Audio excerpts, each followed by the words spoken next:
I was discussing an alternative myth to the ceramic and fully automatic models of the universe.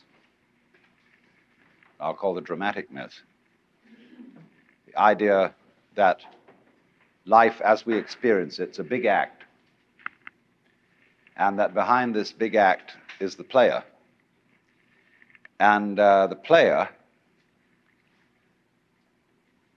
or the self, as it's called in Hindu philosophy, the Atman, is you.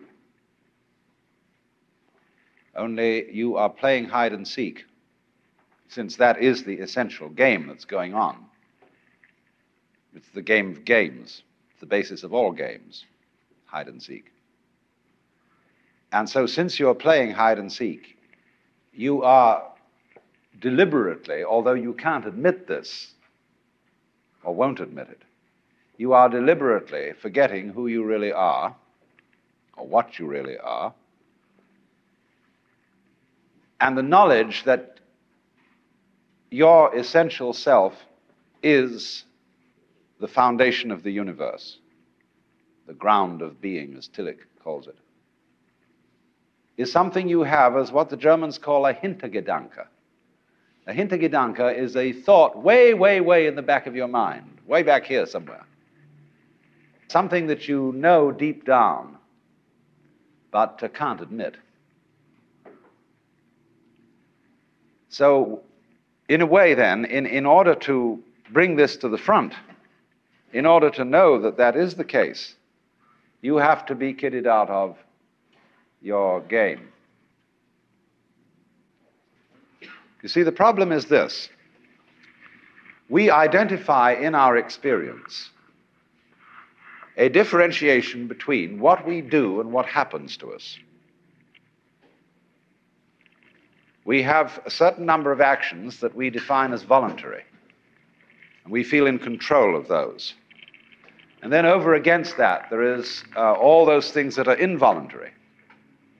But the dividing line between these two is very arbitrary. Because, for example, when you move your hand, you feel that you decide whether to open it or to close it. But then ask yourself, how do you decide? When you decide to open your hand, do you first decide to decide? You don't, do you? You just decide, and how do you do that? And if you don't know how you do it, is it voluntary or involuntary? Let's consider breathing. You can feel that you breathe deliberately. You can control your breath. But when you don't think about it, it goes on. Is it voluntary or involuntary? And so we come to have a very arbitrary definition of self. That much of my activity which I feel I do. And that then doesn't include breathing most of the time. It doesn't include the heartbeats. It doesn't include the activity of the glands. It doesn't include digestion. It doesn't include how you shape your bones, circulate your blood. Do you or do you not do these things? Now, if you get with yourself and you find out that you are all of yourself, a very strange thing happens. You find that your body knows that you are one with the universe. In other words, that the so-called involuntary circulation of your blood is one continuous process with the stars shining. If you find out that it's you who circulates your blood, you will at the same moment find out that you are shining the sun. Because your physical organism is one continuous process with everything else that's going on. Just as the waves are continuous with the ocean, your body is continuous with the total energy system of the cosmos. And it's all you.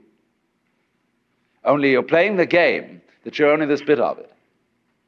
But as I tried to explain, there are in physical reality no such things as separate events. So then, remember also when I tried to work towards a definition of omnipotence. Omnipotence is not knowing how everything is done. It's just doing it. You don't have to translate it into language. Look, supposing when you got up in the morning, you had to switch your brain on.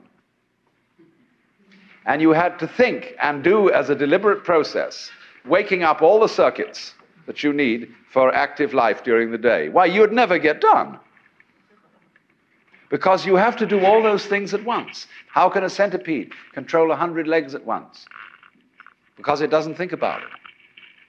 And so in the same way, you are unconsciously performing all the various activities of your organism.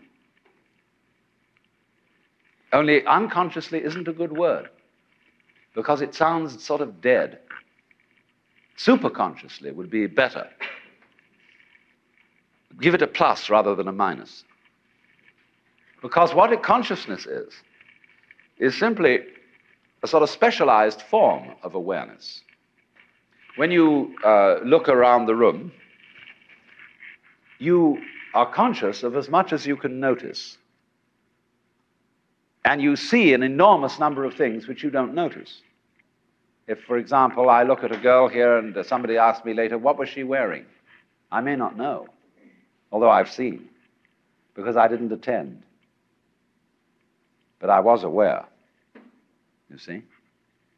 And perhaps if I could, under hypnosis, be asked this question, where I would get my conscious attention out of the way through being in the hypnotic state, I could recall what dress she was wearing. So then, just in the same way as you don't focus your attention on how you make your thyroid gland function, so in the same way you don't have any attention focused on how you shine the sun.